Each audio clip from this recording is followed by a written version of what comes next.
하나님께서 우리에게 주시는 말씀은 로마서 16장 17절부터죠. 17절부터 끝절까지 말씀입니다. 형제자매 여러분, 내가 여러분에게 권합니다. 여러분이 배운 교훈을 거슬러서 분열을 일으키며 올무를 놓는 사람들을 경계하고 멀리 하십시오. 이런 사람들은 우리 주 그리스도를 섬기는 것이 아니라 자기네 배를 섬기는 것이며 그럴듯한 말과 아첨하는 말로 순진한 사람들의 마음을 속이는 것입니다. 여러분의 순종은 모든 사람에게 소문이 났습니다. 나는 여러분의 일로 기뻐합니다. 나는 여러분이 선한 일에는 슬기롭고 악한 일에는 순진하길 바랍니다. 평화의 하나님께서 곧 사탄을 쳐 부수셔서 여러분의 발밑에 짓밟히게 하실 것입니다. 우리 주 예수의 은혜가 여러분과 함께 있기를 빕니다. 나의 동역자 디모데와 나의 친척 루기오와 야손과 소시바더가 여러분에게 문안합니다. 이 편지를 받아 쓰는 나 더디오도 주님 안에서 여러분에게 문안합니다. 나와 온 교회를 잘 돌보아주는 가이오도 여러분에게 문안합니다. 이 도시의 재무관인 에라스도와 형제 구아도도 여러분에게 문안합니다. 하나님께서는 내가 전하는 복음 곧 예수 그리스도에 관한 선포로 여러분을 능히 튼튼히 세워주십니다. 그는 오랜 세월 동안 감추어 두셨던 비밀을 계시해 주셨습니다.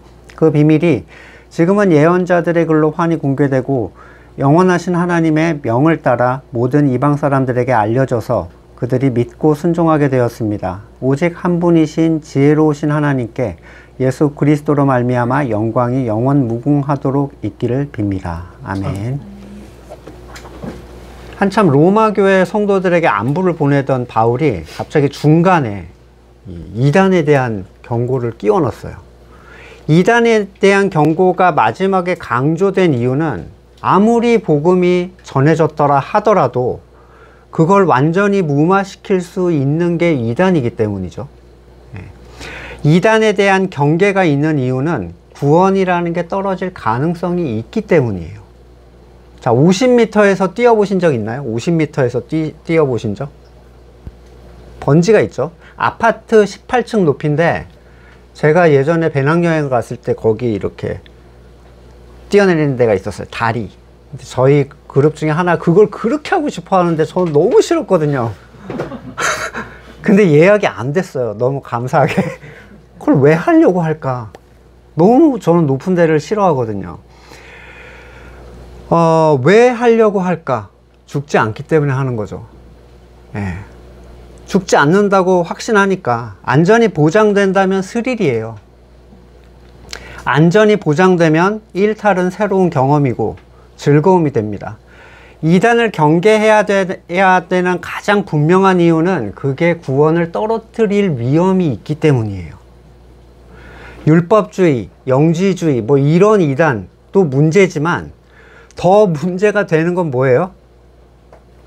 구원이 사라지지 않는다고 하는 것도 이단이에요. 왜냐하면 성경이 계속 얘기하고 경고하고 있기 때문에.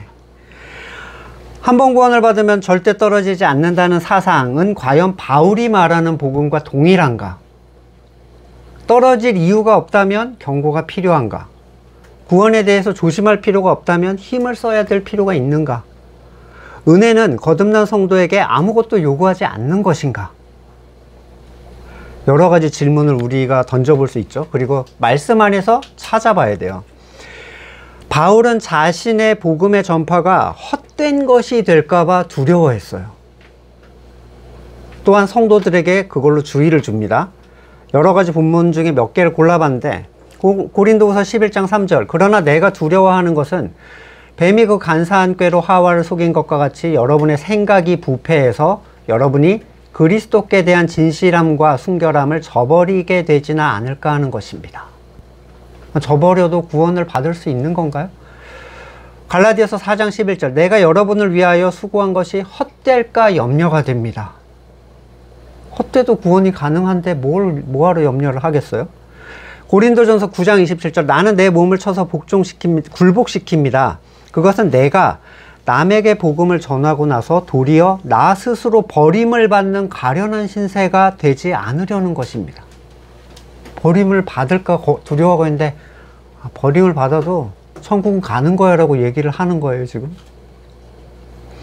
히브리서 6장 7절 땅이 자주 내리는 비를 흡수하여 농사 짓는 사람에게 유익한 농작물을 내주면 그 땅은 하나님께로부터 복을 받습니다. 그러나 가시덤불과 엉겅퀴를 내면 그 땅은 쓸모없어지고 저주를 받아서 마침내 불에 타고 말 것입니다.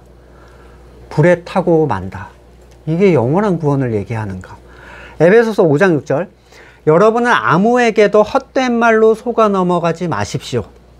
이런 일 때문에 하나님의 진노가 순종하지 않는 사람들에게 내리는 것입니다. 속아 넘어가면 하나님의 진노가 내려요. 자, 이 성도에 속한 범주의 사람 중에 속아 넘어간 사람에게 하나님의 진노가 내린다라고 얘기하는 거예요. 하나님의 진노가 내린 자들은 하나님의 칭의, 의롭다 하심에서 벗어난 사람들이에요. 이게 일어나지도 않을 일에 대한 헛된 위협이겠는가? 괜히 겁줘가지고 좀 열심히 하게 해보려고. 실제로 진노는 내리지 않을 거지만 잘하게 하기 위해서 이 진노는 구원에 영향을 미치지 않는 수준을 얘기하는 것인가? 골로새서 2장 8절 누가 헛된 철학이나 헛된 속임수로 여러분을 노획물로 삼을까 조심하십시오. 그것은 사람의 전통과 세상의 유치한 원리를 따라하는 것이요 그리스도를 따라하는 게 아닙니다. 그리스도를 따르지 않게 하는 속임수. 여기에 노획물이 될까봐 경계를 하고 있어요. 이건 한 번 구원은 영원한 것이라는 것과 일치하는 내용인가? 하나님의 백성을 어떻게 노획물로 삼겠어요? 그가 본래 구원을 받지 않은 존재다. 또 이렇게 얘기를 하죠. 골로새서는 누구한테 쓴 편지예요? 골로새서 1장 2절 골로새에 있는 성도들 곧 그리스도 안에 있는 신실한 형제 자매들에게 이 편지를 씁니다. 여러분을 헛된 노획물로 삼을까 심히 염려가 됩니다. 교회에 침투하는 이단은 이미 오래전부터 경고되어 왔던 일입니다. 창세 이래로 하나님의 말씀을 바꿔서 혼란을 주었던 뱀의 관계, 구약시대에 끊임없이 이스라엘을 혼란스럽게 만들었던 거짓 선지자들, 그들에 대한 예수님의 경고, 바울과 사도들의 경고, 성경의 마지막까지 계시록에 언급되는 거짓 선지자들에 대한 경계, 마태복음 24장 11절 또 거짓 예언자들이 많이 일어나서 많은 사람을 홀릴 것이다. 그리고 불법이 성하여 많은 사람의 사랑이 식을 것이다. 그러나 끝까지 견디는 사람은 구원을 얻을 것이다. 여기서 홀림을 받는 사람이 거듭나지 않은 사람이라고 보는 견해가 있는데 거짓 예언자가 사탄에 소유된 자들을 뭐하러 홀리겠어요? 안 홀려도 걔는 사탄 건데? 사랑이 식는 것이 세상의 사랑이 식는 것에 대한 경계인가요? 세상의 사랑이 영적으로 가치가 있다라고 성경은 얘기하나요? 여기서 말하는 건 성도의 사랑이에요. 끝까지 견디는 사람은 세상의 사람들이 아니라 성도들이기 때문이죠. 끝까지 견뎌야 된다라는 거예요. 누가복음 21장 19절 너희는 참고 견디는 가운데 너희 목숨을 얻어라. 맡겨놨어요. 마태복음 24장 24절 거짓 그리스도와 거짓 예언자들이 일어나서 큰 표징과 기적을 일으키며 할 수만 있으면 선택받은 사람들까지도 홀릴 것이다. 보아라 내가 너희에게 미리 말해준다. 그러므로 그들이 너희에게 보아라 그리스도가 광야에 계시다 해도 나가지 말고 골방에 계신다 해도 믿지 말아라. 자, 한 번 구원은 영원한 구원이란 주장은 이 모든 떨어짐에 대한 경계의 말씀을 무력화, 쓸데없는 걱정거리로 만들어버립니다. 일어나지도 않을 일이야. 이렇게 그냥 얘기를 해버리는 거예요. 영적 생명을 위한 경계를 다 무력화해버린다고요. 엄청나게 위험한 얘기예요, 사실은. 집에 나가는데 아들아, 공룡에 잡아먹히지 않게 조심해. 부모가 이렇게 얘기했어요. 티라노가 있어. 헛소리라고 생각하면 되겠죠. 그런 거는 일어나지도 않을 일이니까. 그럼 우리는 성경의 이 경고를 헛소리라고 생각해도 되는 거예요? 계시록 2장 14절 그러나 나는 너에게 몇 가지 나무랄 것이 있다. 너희 가운데 발람의 가르침을 따르는 자들이 있다. 교회한테 하는 얘기예요. 발람은 발락을 시켜 이스라엘 자손 앞에 올무를 놓게 하고 우상의 제물을 먹게 하고 음란한 일을 하게 한 자다. 이와 같이 내게도 니골라당의 가르침을 따르는 자들이 있다. 그러니 회개해라. 만일 회개하지 않으면 속히 너에게로 가서 내 입에 나오는 칼을 가지고 그들과 싸우겠다. 예수님이 회개하지 않는 애랑 싸운다고요. 공격을 하기 시작한다는 거예요, 예수님이. 회개의 기회를 주는 건 그가 거듭난 사람이기 때문이고, 이 기회를 거절하는 사람은 예수님과 싸우는 자가 됩니다, 결국에. 자, 2장 20절 계시록. 그러나 네게 나무랄 것이 있다. 너는 이세벨이란 여자를 용납하고 있다. 그는 스스로 예언자로 자처하면서 내 종들을 가르치고 그들을 미혹시켜서 간음하게 하고 우상의 제물을 먹게 하는 자다. 내가 그에게 회개할 기회를 주었으나 자기 음행을 회개하려 하지 않았다. 나는 그를 병상에 던지겠다. 그와 더불어 간음하는 자도 그와의 행위를 회개하지 않으면 큰 환난을 당하게 하겠다. 역시 나무람을 당하는 대상은 교회고, 그가 회개하지 않으면 구원에 연관되는 심각한 피해를 입게 된다라고 얘기를 하는 거예요. 원죄도 없었던 깨끗했던 아담, 하와, 그렇죠? 너희는 결코 죽지 아니하리라. 이거 하나에, 이 안전함의 보장 하나에 그냥 다 넘어갔어요. 그것의 용기를 넘어서 선을 넘는 행동을 하기 시작한 거예요. 번지를 왜 뛰겠습니까? 죽지 않는 보장이 있으니까. 재밌죠? 돈 주고 하잖아요. 절대 죽지 않는다. 이 보장이 있으면 스릴이에요. 즐거움입니다. 일탈은. 하나님의 생명이었던 아담과 하와가 죽는다고 한 그 경고대로 죽었어요. 우리는 아니에요. 근데 성경에서 거듭난 성도를 죽는다고 경고하지 않나요? 로마서 8장 13절 여러분이 육신을 따라 살면 죽을 것입니다. 그러나 여러분이 성령으로 몸의 행실을 죽이면 살 것입니다. 죽는다고 했어요. 바울도. 결코 그리스도의 사랑에서 끊을 수 없다. 이거 맨날 정부의 영 맨날 하잖아요. 근데 그 바울이 이 얘기도 했단 말이에요. 바울은 배운 교훈을 거스리는 가르침에 대해서 강력하게 경계를 합니다. 이렇게 인사로 마무리하기엔 뭔가 갑자기 침침했나 봐요. 잠깐만. 이렇게 생각한 거죠. 인사 중간에 갑자기 마지막 당부를 끼워 넣었는데, 배운 교훈이 무엇인지 정확하게 언급하지 않았지만 최소한 바울이 보낸 서신, 이 로마서에라도 합한 가르침이 얘기가 되는 거겠죠. 그걸 거슬리게 되면 분열이 생기고 성도가 넘어질 만한 올무가 발생을 해요.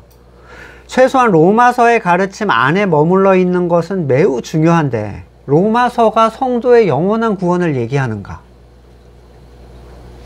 로마서 11장 21절 우리가 충격적으로 경험했던 본문이잖아요. 하나님께서 본래의 가지들을 아끼지 않으셨으니 젖붙은 가지도 아끼지 않으실 것입니다. 이게 이제 이방인들이에요. 그러므로 하나님의 인자하심과 준엄하심을 생각해 보십시오. 하나님은 넘어진 사람들에게 준엄하십니다. 그러나 그대가 하나님의 인자하심에 머물러 있으면 하나님이 그대에게 인자하게 대하실 것입니다. 그렇지 않으면 그대도 잘릴 것입니다. 우리도 이 본문에 체험적으로 최근에 한번 경험을 했는데, 인자하심과 준엄하심이 어떻게 함께 공존할 수 있느냐? 바울이 그렇다고 하잖아요. 바울이. 은혜의 크심을 누렸던 출애굽의 사람들을 한번 떠올려 보세요. 손도 안 댔는데 그 어마어마한 애굽이 완전 두 손 두 발을 다 들고 자기 가진 거 다 줘서 내보냈어요. 어서 나가. 제발 나가줘. 그랬더니 광야 앞에 딱 들어선 사람들이 이런 얘기를 합니다. 우리를 애굽에서 불러냈다면 가나안까지 넣어줘야지, 우리를 광야에서 죽이려고 지금 불러낸 거냐. 그리고 그들은 실제로 광야에서 죽었어요. 광야에서 죽은 사람이 나중에 천국에 간다는 얘기를 하는 목사님들이 있는데, 어처구니 없는 얘기예요. 진짜 어처구니 없는 얘기죠. 하나님이 불러내신 것은 그들을 유업에 합당한 존재로 만드시는 과정을 넣어주신 유업을 잘 누릴 수 있게 하기 위해서 그들을 끌어내신 거예요. 그리고 여긴 훈련장이죠. 그런데 건지셨다면 무조건 가나안 행이다. 이렇게 얘기하는 사람들은 힘든 광야 생활을 심각하게 생각하지 않아요. 어차피 들어갈 거니까. 물론 자기들은 열심히 한다고 생각하겠죠. 자기가 열심히 하든 말든 그의 한구 연구에 대한 주장, 한구 연구라고 할게요. 좀 짧게. 자꾸 얘기하고 길어져서. 자, 이 주장은 연약한 자들에게는 아주 심각한 걸림돌이 돼요. 근데 그들은 연약한 자들에게 이 떨어짐에 대한 경고가 걸림돌이라고 얘기를 합니다. 그들을 겁나게 해서 두렵게 만든다고. 바울이 그러고 있는데. 배운 교훈에 합하지 않은 말을 하는 사람들, 바울이 말하는 복음과 반대되는 주장을 하거나 특정 부위를 제거해야만 되는 주장을 하는 사람들, 그들을 불러서 성경은 뭐라고 얘기해요? 이단, 거짓 선지자, 다른 복음이라고 얘기합니다. 이런 미혹은 순진한 자들, 아직 분별이 없는 사람들을 넘어뜨리는데, 여기서 순진함은 자기가 아는 지식이 없기 때문에 무엇이든지 의심 없이 믿는 사람들이에요. 요한일서 4장 1절, 사랑하는 여러분, 어느 영이든지 다 믿지 말고 그 영들이 하나님에게서 났는가 시험해 보십시오. 거짓 예언자가 세상에 많이 나타났기 때문입니다. 그러니까 설교라고 해서, 목사라는 사람이 하는 얘기라고 해서, 제가 하는 얘기라고 해서 다 믿으면 안 돼요. 그게 진짜 그런지 성경에서 여러분이 찾아보셔야죠. 특별한 체험이 있거나, 심지어 병자가 눈앞에서 벌떡 일어나거나, 그런다고 해도 다 믿어서는 안 돼요. 그게 성경에서 하는 말인지, 그게 복음의 가치에 합한 얘기인지, 복음을 모르는 사람들은 이걸 구별할 수 없죠. 그걸 살피지 않으면 그 끝은 비극적인 결말을 맞게 될 겁니다. 한국연구는 대다수 교단에서, 우리나라의 대다수 교단에서 주장하는 바인데, 저는 다양한 교단들이 뭘 믿든 뭘 주장하든 신경 쓰지 않아요. 그러나 거듭난 사람들은 성경에 있는 바에 근거해서 뭔가를 믿어야죠. 그 주장이 내 개인적인 체험이나 대단한 신학자의 주장에 근거한다 해도 그게 성경과 충돌이 된다면 그건 쓸 수 없는 쓰레기에 불과합니다. 아무리 대단한 사람이 얘기한 거라도. 바울은 로마 성도들에게 이런 주장을 하는 사람들, 배운 교훈을 거슬러서 분열을 일으키거나 올무를 놓는 사람들을 경계하고 멀리하라고 권고해요. 그들을 포용하는 건 그들이 하는 악한 일에 연합하는 거가 된다는 거죠. 요한 2서 1장 10절, 누가 여러분을 찾아가 이 가르침을 전하지 않으면, 요한도 똑같은 얘기를 해요. 그 사람을 집에 받아들이지 말고 인사하지 마십시오. 그에게 인사하는 사람은 그가 하는 악한 일에 동참하는 것입니다. 분명한 사실은 누군가 복음의 소리가 아닌 곳으로 딸려가게 되면 복음의 소리를 듣는 사람들과 분열이 생겨요. 분명하게 그렇게 됩니다. 그가 거듭난 사람이라 하더라도 한 복음 안에 있지 않다면 그는 거듭난 사람들과 분열되어서 떨어지게 돼요. 여기서 중요한 건 분열을 우리가 막아야 된다, 이게 핵심이 아니에요. 마음이 합하지 않은데, 신앙이 하나가 아니고 믿음이 다른데 우리는 하나라는 표현을 달고 뭉쳐 하고 모여 있는 게 무슨 의미가 있습니까?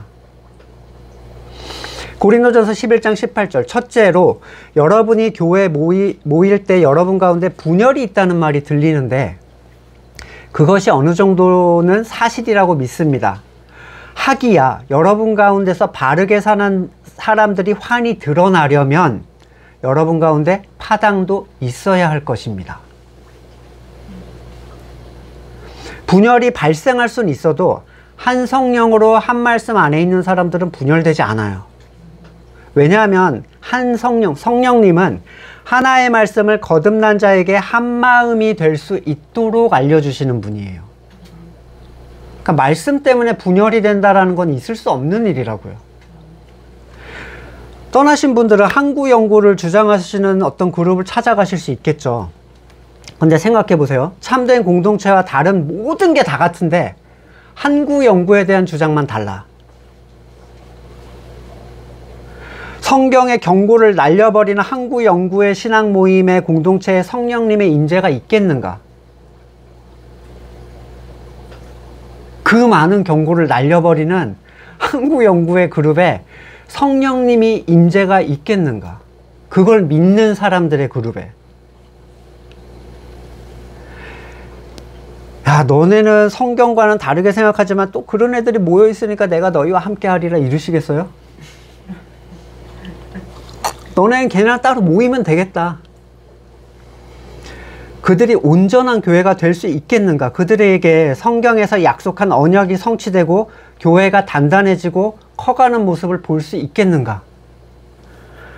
그들의 마음에는 그러고 있다 라고 생각할 수 있을지도 모르지만 거듭난 사람 눈에는 전혀 그러지 않아요. 그게 될 거라면 다른 건 다 같고 율법의 행위만 다르게 주장하는 교회도 돼야죠. 그렇게 다른 건 다 같고 예수의 성육신만 부정하는 교회도 그렇게 클 수 있어야죠. 하긴 건물교회도 하나님의 나라, 그리스도의 평화, 성도의 사랑을 공공연하게 언급하고 있으니 이 차이는 오직 거듭난 생명이 있는 사람들에게만 드러날 거예요. 그러나 거듭났다 하더라도 기록된 말씀을 벗어나는 사람은 점점 그 생명력이 약해지고 교회로부터 떨어지고 회개할 기회를 놓치게 되면 결국 복음을 대적하는 자리, 예수님과 싸우는 자리에 들어가게 된다는 거예요. 적그리스도가 된다는 거예요. 예수님께서는 시험에 들지 않게 기도해라 하셨어요. 그리고 여기에서 말하는 시험의 상태는 뭐라고 제가 말씀드렸죠? 하나님을 적극적으로 대적하는 상태예요. 항구 연구를 주장하시려면 이 기도는 빼고 하셔도 됩니다. 하나님을 절대로 대적할 리가 없는데 뭐 시험에 들 걸 걱정해요. 보통 말씀을 바꾸는 사람들의 목적은 굉장히 뻔합니다. 자기를 따르게 하려고 그래요. 자기를 따르게 하려고. 심지어 이런 일들은 거듭난 사역자한테도 발생한다고 바울은 얘기했어요.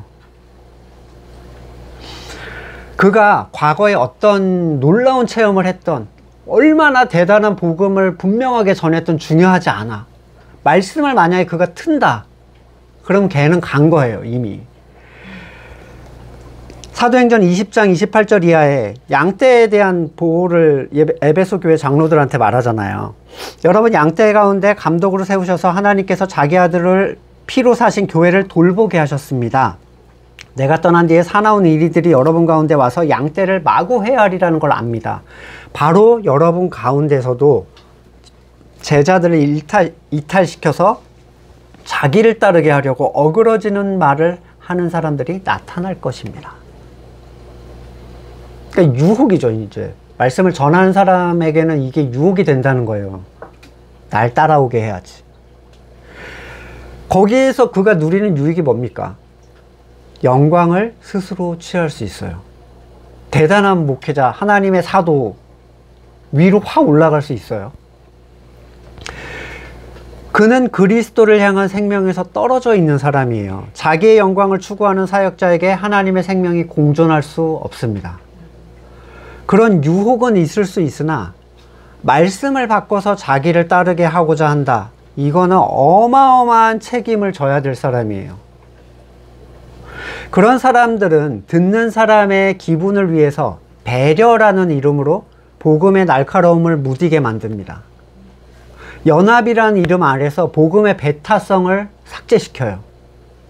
은혜라는 이름으로 하나님의 경고를 삼켜버립니다. 배려, 연합, 은혜, 이런 아름다운 용어들이 사탄에 의해서 사용되면 얼마든지 끔찍한 결과를 가져올 수 있어요.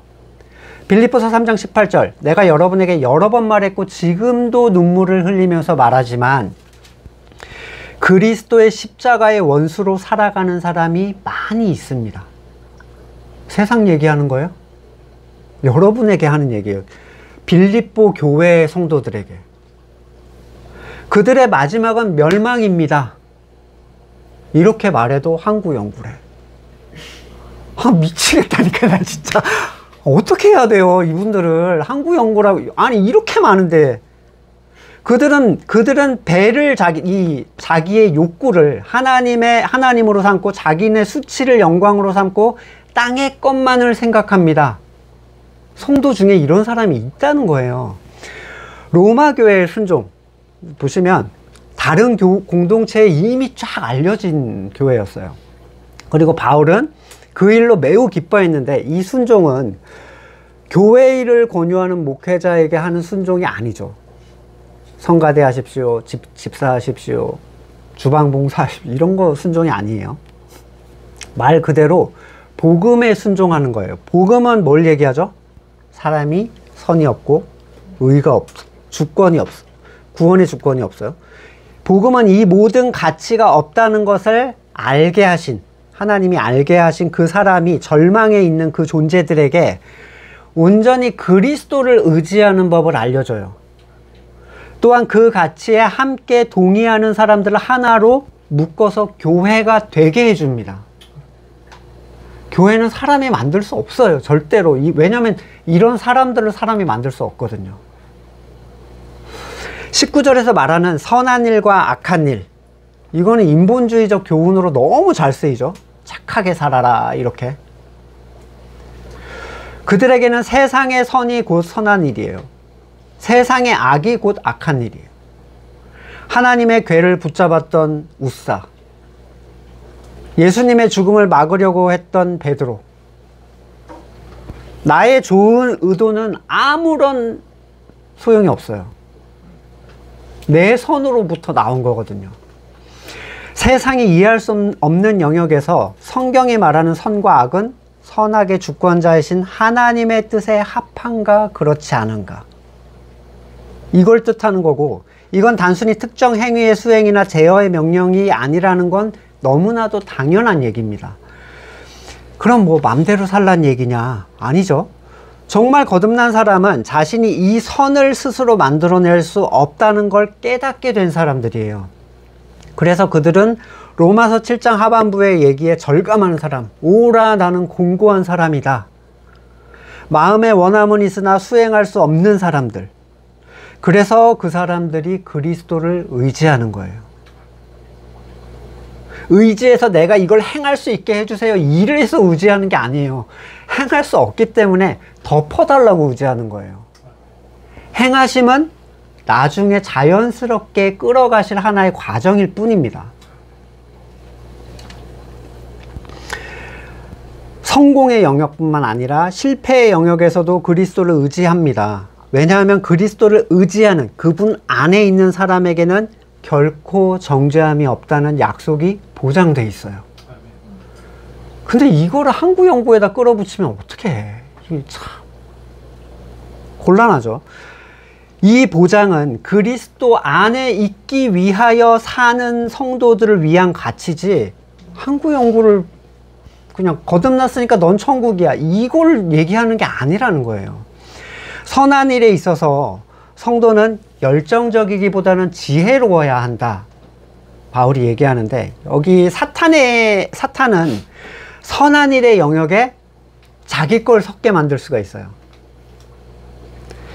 지혜로움은 노련함을 의미하는 용어인데, 경험에 의해서 바른 걸 분별할 수 있는 눈을 가진 사람들이죠. 이 지혜로움은 경험에 의해서.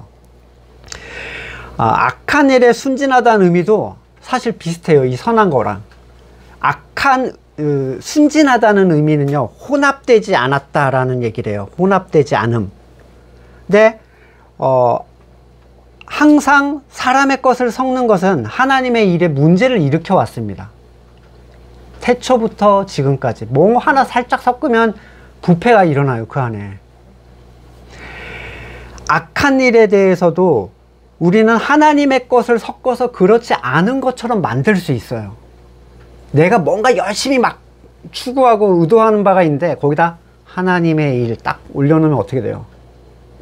아름다운 걸로, 그럴싸한 걸로 포장이 돼버려요. 신을 위하여 라고 붙으면 전쟁도 불사할 수 있는 존재들이에요, 사람들은. 콘스탄틴의 회심의 일화 들어보셨죠? 콘스탄틴 대제. 기독교를 이렇게 편하게 해준 위대한 콘스탄틴 대제. 아무 의심 없이 믿어왔는데 그가 전쟁에서 질 위기 때 이렇게 기도했습니다. 하나님이 누구인지 나에게 보여주시고 그 오른손을 펴서 지금의 공경에서 나를 구해달라.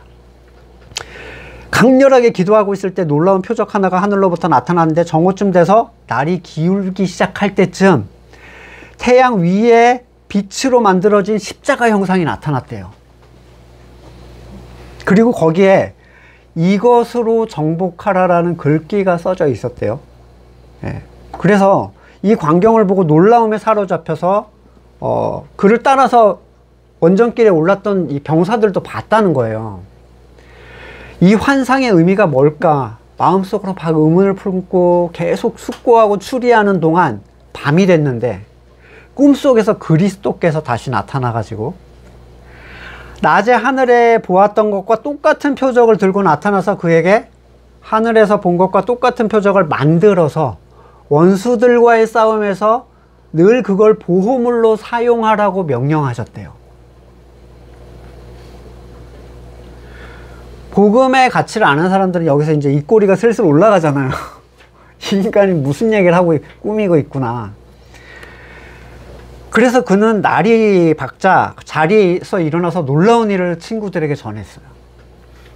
그리고 뭘 합니까?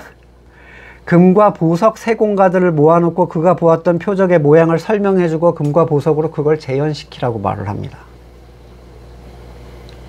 오늘날 교회에서 강대상 정면에 로마자 키로, 그리스도의 이 XP가 아니에요. 이 키로라는 글자인데 크리스도의 앞글자 두 개를 딱 붙여놓죠. 그게 이것으로 승리하라고 보여준 콘스탄틴의 그 글자예요. 그걸 만들어 놓고 십자가의 모양으로 긴 창 위에다가 금과 보석으로 화려하게 관을 만들어 매달고 이 표시를 한 후에 전투에 임했어요. 그리고 뭐 승리했더라, 이런 스토리죠. 그는 당시만 해도 이 기독교의 문외한으로서 신비한 체험에 대해서 여러 기독교인들에게 의미를 물었고 자기에게 나타난 그 신만을 믿겠다 했는데 황제에 오르게 됐죠. 그리고 313년 그 지하 종교, 노예 종교 뭐 이렇게 알려져 있던 기독교를 공인을 해줘요. 종교다, 이것도 이렇게 공인을 해줬어요. 그리고 나서 여러분, 이 사람이 얼마나 개막장이었는지는 역사가 다 얘기해 줍니다. 죽기 직전에 세례 받으려고 세례 안 받았던 사람이에요. 태양신의 사제직을 그대로 가지고 있던 사람입니다. 이 사건으로 인해서 십자군이라는 말도 안 되는 전쟁 연합군을 만들었어요. 사실 그들이 저지른 만행이 뭔지 우리는 다 잘 알고 있죠. 아무튼 하나님이 말씀하셨다고만 하면 한 수 적고 들어가는 사람들, 성경은 안 봐요. 저 정치판에 있는 목사들이 뭐라고 하는지 듣는데 성경은 안 봐. 특정 후보나 정당을 지지하는 자들에 대해서 분별할 수 없다면 그가 악한 일에 순진한 사람이 전혀 아니죠. 악한 일에 섞는데 아주 유능한 사람이에요. 섞어도 전혀 상관없는 사람. 그 뒤섞은 걸 분별하지 못하는데 어떻게 그 사람을 깨어있는 성도다라고 얘기를 할 수 있겠습니까? 고린도후서 11장 12절, 나는 지금 하고 있는 대로 앞으로도 하겠습니다. 그것은 자기네가 자랑하는 일에 있어서 우리와 똑같은 방식으로 일한다는 인정을 받을 기회를 찾는 사람들에게서 그 기회를 잘라 없애기 위함입니다. 이 사람들이 뭐라 하냐면요, 우리도 바울하고 똑같이 해 주장하는 거예요. 그러면서 다른 걸 막 끼워 넣어. 말만 비슷하게 하면 돼요. 뭐 하나님의 은혜 어쩌고 저쩌고 하면 그냥 다 덜컥덜컥 믿는 거죠. 오직 예수 그리스도 이러면 끝나는 거야. 이런 사람들은 거짓 사도요, 속이는 일꾼이요, 그리스도의 사도로 가장하는 자들입니다. 그러나 놀랄 게 없습니다. 사탄도 빛의 천사로 가장합니다. 그렇다면 사탄의 일꾼들이 의의 일꾼으로 가장한다고 해서 조금도 놀랄 게 없습니다. 그들의 마지막은 그들이 행한 대로 될 것입니다. 20절에서 바울은 평화의 하나님께서 사탄을 성도의 발 아래 짓밟히게 하실 것이라는 얘기를 하는데, 창세기 3장 15절에 나오죠. 원시복음이라는 얘기가 있어요. 내가 너로 여자와 원수가 되게 하고 너의 자손을 여자의 자손과 원수가 되게 하겠다. 여자의 자손은 너의 머리를 상하게 하고 너는 여자의 자손의 발꿈치를 상하게 할 것이다. 근데 여자의 자손은 어때요? 독에 면역이 있죠. 발꿈치를 물든 말든 상관없어요. 네, 하지만 걔는 머리가 짓밟히게 됩니다. 이 둘이 원수가 되는 건 하나님이 그렇게 되도록 만들어 놓으셨기 때문이에요. 결과도 하나님이 정해 놓으셨죠. 여기서 성도들의 인내가 필요한데, 이건 최종적인 결과를 의미하는 것일 수도 있고 장성한 성도가 누릴 현재적 가치로 의미를 하기도 해요. 21절부터 바울은 로마 교회 안부를 전하기 원하는 사람들의 다른 사람, 나도 내 얘기도 좀 해줘 막 이렇게 이제 얘기한 거예요. 먼저 바울의 신앙의 아들이었던 동역자 디모데, 유대인으로서 안디옥의 교사였던 루기오, 그리고 데살로니가에서 바울 일행을 받아들였다가 엄청나게 고난을 당했던 야손, 그리고 특별한 설명이 없는 소시바더, 그리고 바울의 대필자였던 더디오, 이 편지를 통해서 함께 문안을 합니다. 아마 이 더디오는, 대필자는 바울 비서 같은 역할을 했다라고 이제 전해져요. 23절에 바울과 온 교회를 돌보아주는 가이오에 대한 얘기가 나오죠. 우리 오늘 요한 3서 성경 공부해 할 건데, 재력이 있는 사람이었고 순회 설교가들과 교사들, 어려운 성도들을 항상 잘 돌봤던 사람, 심지어 온 교회를 돌봤다라고 할 정도니까 이 사람의 재력이 어마어마했던 것 같아요. 네. 그렇게 해도 뭔가 생산력이 계속 있었던 사람인 걸로 보이죠. 그리고 고린도의 재무 담당이었던 에라스도, 성도로만 언급되는 구아도, 이런 사람들은 아마 로마 교회에 아는 사람이 몇 있었을 거고 보지 못했음에도 그들을 너무 그리워했어요. 내가 꼭 보고 싶어 한다고 전해줘, 이렇게 이제 얘기를 한 거예요. 우리가 가진 동일한 믿음을 가진 사람이 어딘가에 있다면 여러분 보고 싶지 않겠습니까? 그런 사람이 어떻게 거기 있을 수 있나. 얼마나 특별한 사람입니까? 어딘가에 창들을 만나고 싶어하는 분들이 소식을 전하면서 안부를 물으셨듯이 우리도 또한 그런 분들을 만나고 싶고 응원하는 것은 동일해요.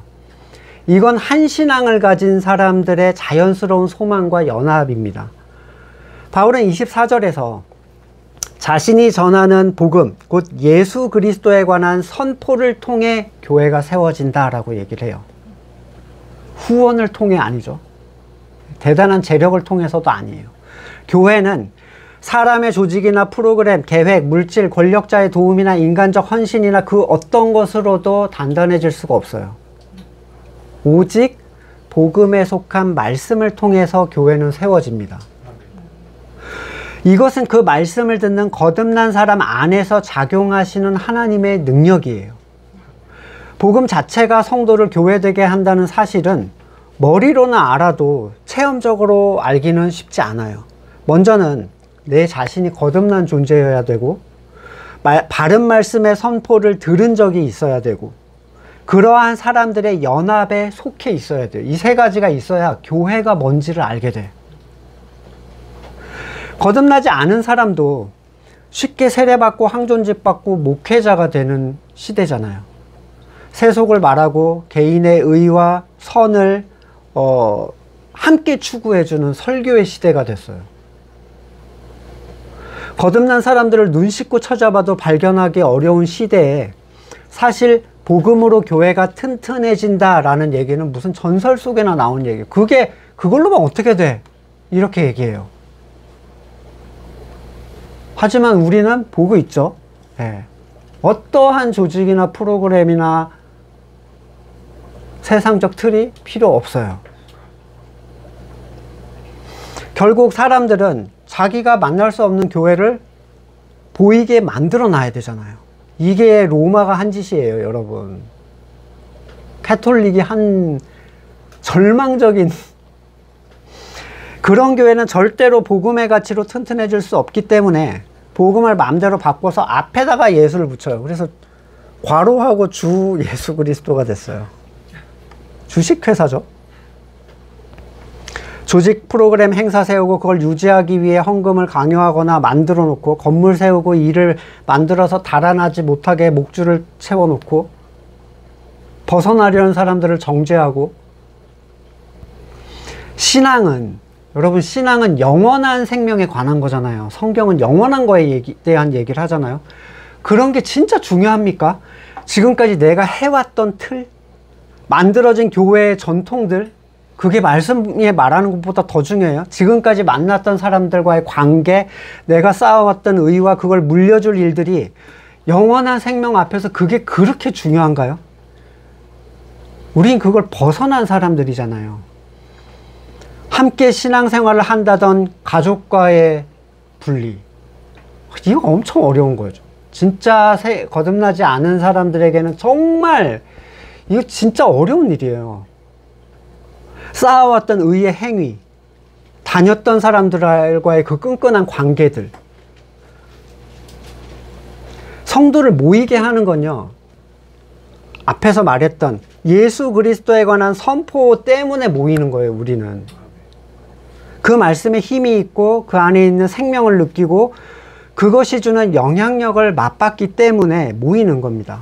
이런 이유에서 기록된 말씀 그대로를 추구하는 신앙은 성도의 연합의 가장 중요한 가치예요. 이게 기둥입니다. 그리고 그 말씀이 우리를 더 단단하게 하나의 교회로 세워줄 거라고 바울은 약속합니다. 하나님은 오랜 세월 동안 감춰졌던 비밀을 계시해 주셨어요. 이미 예언자의 글로 환히 공개가 되었다, 이렇게 얘기하는데, 이 공개는 거듭난 사람에게 공개가 됐다는 얘기예요. 소경에게는 어차피 공개해도 읽을 수 있는 시각이 없어요. 아직도 건물교에서 율법의 행위, 사람의 일로 구원을 추구하는 것은 그들에게 환히 공개된 그 글을 볼 눈이 없기 때문이에요. 수건으로 가려져 있죠.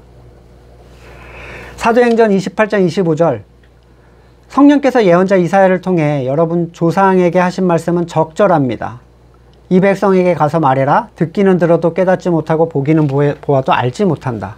백성의 마음이 무뎌지고 귀가 먹고 눈이 감겨 있다. 이는 그들로 하여금 눈으로 보지 못하게 하고 귀로 듣지 못하게 하고 마음으로 깨닫지 못하게 하고 돌아서지 못하게 하여 그들을 고쳐주지 않으려는 것이다. 그러니까 열린 사람은 고쳐주려고 열어주신 거예요. 그렇죠? 누군가 보는 것도 하나님의 의도고 보지 못하는 것도 하나님의 의도예요.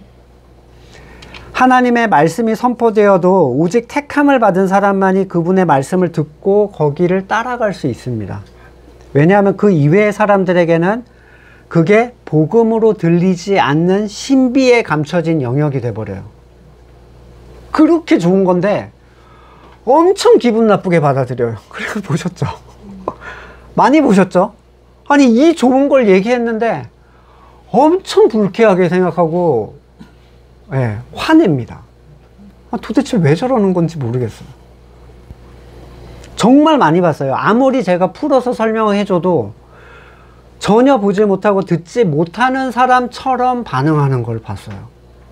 근데 어떤 경우는 전혀 의도하지 않았는데 스쳐 지나가는 소리를 듣고 그 향기를 맡는 사람들도 있어요.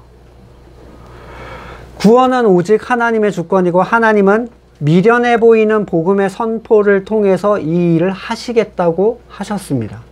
이 소리는 두 종류의 사람에게 전혀 다른 소리로 들려요. 고린도후서 2장 15절, 우리는 구원을 얻는 사람 가운데나 멸망을 당하는 사람 가운데나 하나님께 바치는 그리스도의 향기입니다. 그러나 멸망을 당한 사람들에게는 죽음에 이르게 하는 죽음의 냄새가 되고 구원을 얻는 사람에게는 생명에 이르게 하는 생명의 향기가 됩니다. 이 하나님의 구원의 신비 앞에서 성도는 겸손해지죠. 나의 지혜와 이해력과 순종으로는 되는 게 아니라는 걸 너무 잘 알거든요. 바울은 로마서의 마무리를 오직 한 분이신 지혜로운 하나님께 라는 좀 독특한 수식을 달아요. 그분께 그리스도로 말미암아 영광을 돌리면서 마치는데, 이 말은 주님의 기도의 끝자락과 비슷합니다. 나라와 권세와 영광은 영원히 아버지의 것입니다. 하나님의 창조의 주권, 그 영광을 다시 하나님께 돌려드리는 것, 그걸 인정하는 것, 그걸 간구하는 것, 그것이 성도의 신앙의 목적이에요. 영광을 하나님께. 바울은 로마서 끝에 쓰는 하나님의 수식어를 이 오직 한 분이신 지혜로우신이라는 수식어를 붙였는데, 복음의 정수를 자기가 다 쓰고 나면 보내면서, 그리고 베베에게 설명해 줬겠죠. 이 깊이와 이 모든 걸 이끌어 가시는 하나님의 능력, 이것이 글로 환히 드러났음에도 불구하고 여전히 수수께끼로 감춰져 있는 모습을 보면서 엄청나게 감탄한 거예요. 이건 설명할 수가 없다. 진짜 하나님은 너무 지혜로우시다. 마가복음 4장 11절, 예수께서 그들에게 말씀하셨다. 너희에게는 하나님의 나라의 비밀을 맡겨주셨다. 그러나 저 바깥 사람들에게는 모든 것이 수수께끼로 들린다. 성도들은 세상이 왜 이걸 받아들이지 못하는지 이해할 수 있어야 돼요. 그들의 보지 못함을 불쌍히 여기고 그들의 반박과 분노를 이해해야 됩니다. 그래야 이제 그들에 대한 분노가 이렇게 꺼져요. 처음에는 막 화가 나거든요. 여기 이렇게 써져 있는데 이거 막 논리로 막 성경으로 막 싸우려고 하는데 아무 소용 없습니다. 그런 거는. 그것 때문에 못 보는 게 아니에요. 다만 볼 수 있게 은혜를 주신 하나님의 은혜가 우리에게 주어졌음을 감사하고, 또 교회로 우리를 불러주시고 그리스도의 몸을 체험케 하시고 이 생명을 흘려보내시는 하나님을 찬양하고, 이 모든 영광을 오직 한 분이신 지혜로우신 하나님께 돌려드리는 우리가 되기를 간절히 소망을 합니다. 네, 로마서를 마쳤는데 우리 전체를 한번 쭉 생각해 보세요. 사람의 완전한 죄악으로부터 시작해서 그들에게 어떤 일이 일어났고, 그래서 우리가 누릴 수 있는 가치가 뭐고, 그럼에도 불구하고 떨어짐이 있지만 그 경계를 우리가 어떻게 지혜롭게 바라보고 처신할 것인가. 네, 여기에 대한 부분들, 이게 우리에게 은혜로 알게 하신 복음의 가치입니다. 네, 교회 안에서 체험적으로도 이것들을 우리가 좀 잘 경험을 하고 또 자기를 부인할 수 있는 기회들로도 삼을 수 있었으면 좋겠어요. 말씀을 놓고 같이 기도하시고, 또 나눔에 대한 부분들도 뭐 지난주 거랑 같이 조금 섞어서 하셔도, 우리가 지난주 나눔을 못했으니까 이렇게 몇 가지 적어 보시면서 기도하시고 제가 기도하고 마치겠습니다. 그러나 너희의 눈은 지금 보고 있으니 복이 있으며 너희의 귀는 지금 듣고 있으니 복이 있다. 그러므로 내가 진정으로 너희에게 말한다. 많은 예언자와 의인이 너희가 지금 보고 있는 것을 보고 싶어 하였으나 보지 못하였고, 너희가 지금 듣고 있는 것을 듣고 싶어 하였으나 듣지 못하였다. 하나님의 놀라운 복음의 그 지혜를 찬양합니다. 아무것도 볼 수 없었던 우리에게 눈을 띄워주시고 또 그것들을 보게 하시며 그 가치를 따라 그리스도와 한 몸으로 연합하게 하심을 감사드립니다. 이 허락하신 은혜를 헛되게 하지 않도록 우리를 늘 깨워주시고 더 그리스도 안에 말씀으로 단단히 붙어 있도록 은혜를 베풀어 주시옵소서. 이제는 우리 구주 예수 그리스도의 은혜와 하나님의 사랑과 성령의 교제케 하심이 교회로 세워주신 하나님의 은혜에 합한 삶을 살아가기를 간절히 소망하는 우리 성도들과 그의 삶의 자리 가운데 지금으로부터 영원까지 함께 하시기를 간절히 축원드립니다. 아멘.